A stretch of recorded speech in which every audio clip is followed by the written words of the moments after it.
medyo nag-recover lang. Tapos lately ko na rin po sinabi sa inyo na may sakit ako. Yung nandito ko po kasi sa kapag, na sakit-sakit na po talaga yung ulo. Akala ko magiging okay ako kasi makapagpahinga ako, ganito, ganyan. Tapos one day po, may nangyari pong hindi maganda. Kaya na po yung sinugod ko sa ospital. Habang naghuhugas po ako ng pinggan, maya-maya po, bigla pong sumakit yung ulo. Bigla pong parang pumitik sa ulo. Tapos, 2 days daw bago ako nagising. 2 days? So parang short comatose, no? Nasabi mo kay Butchik yan? Yun nga po, hindi po ako nagsabi sa kanya. Sabihin mo rin sa kanya kasi ano ba status niyo? Oy, Lord Cakes! How's your life? Hindi, joke. Kidding aside, kasama ko si Jello. And yun mga Lods, gusto ko lang din linawin sa inyo lahat ng isyong lumabas for the past few weeks na kesyo daw ginamit ko lang si Jello tapos gamitin pinalayas. Hindi po ako ganun tao. 100% po, hindi po ako ganun. Hindi po ako manggagamit. Dahil bakit po ako manggagamit ng tao kung ako po mismo may sarili naman akong pangalan? Di ba po? And gusto ko lang din i-clarify na hindi po nakipagtanan si Jello or hindi po siya ng babae. Ayoko lang din kasi magmukha akong bida-bida sa inyo, mga Lods, na ako magkukwento nung nangyari sa kanya. So, kaya siya nandito para siya magkwento. Ayoko rin kasi magkamali. Ayoko magkaroon ng dagdag at ayoko rin mabawasan. So, Jello, kamusta ka pare koy? And kamusta ang iyong buhay? Anong nangyari sa imo? Ngayon naman, sir, medyo okay naman na ako. Medyo nag-recover lang. So, malala. Medyo pumayat siya, no? Pumayat siya, no? Pumayat siya, Sob. Ito na ngayon nangyari, sir. Di ba?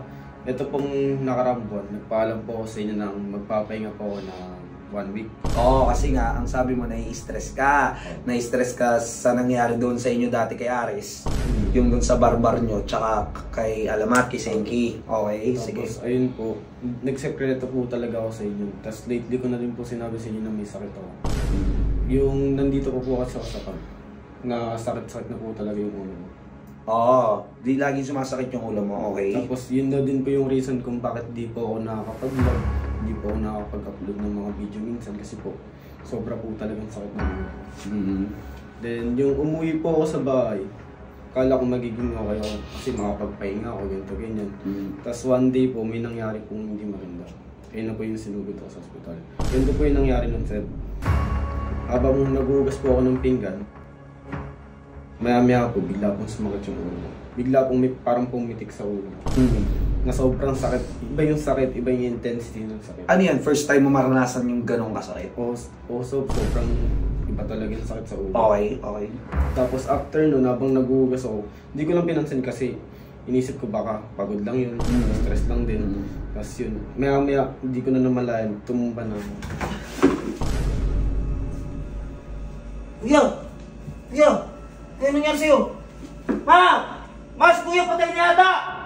So, hindi mo na alam ano nangyari na yun? Hindi na talaga, sir. Paano yun? Pagising mo, ano like, what happened? Nung pagising mo, nasa bahay ka ba? Nasa hospital ka? Paggising ko nun, nasa hospital na.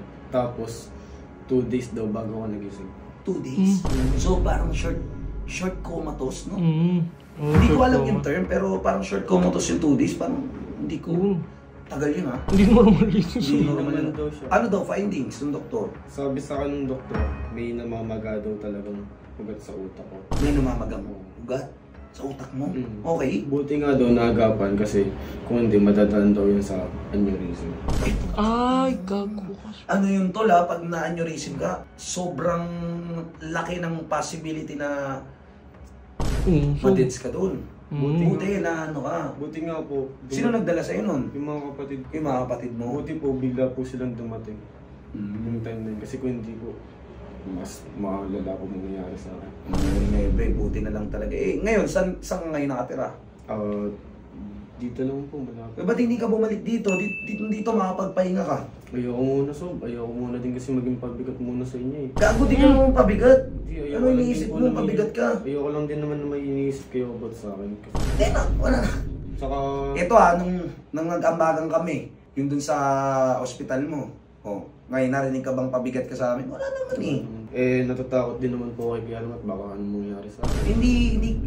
Alam mo ba si Senki, nag-ambag ng 10,000 sa yun, pinagtitripan ka lang noon, baliw. Bumalik ka na dito. Hindi na muna, Sob. Siguro, mas okay na muna siguro mapag-isa muna ako. Magpapagaling muna ako, Sob. Paano yan? Kung may mangyari sa'yo, sinong kasama mo? Hindi naman po yung kapatid ko na isa eh. Binabantayan ko. Wala naman ako magagawa eh. Ano, tigas ng ulo niya. Sob. Tigas ang ulo mo eh. Alam ba ni Butchik yung nangyari sa'yo na ano, yung... Kasi hindi ako nagsabi sa kapatid ko, hindi ako nagsabi kay Butchik.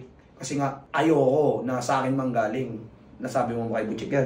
Yun nga po, hindi po ako nagsabi sa kanya. Hmm. Sabihin mo rin sa kanya kasi, ano ba status niyo?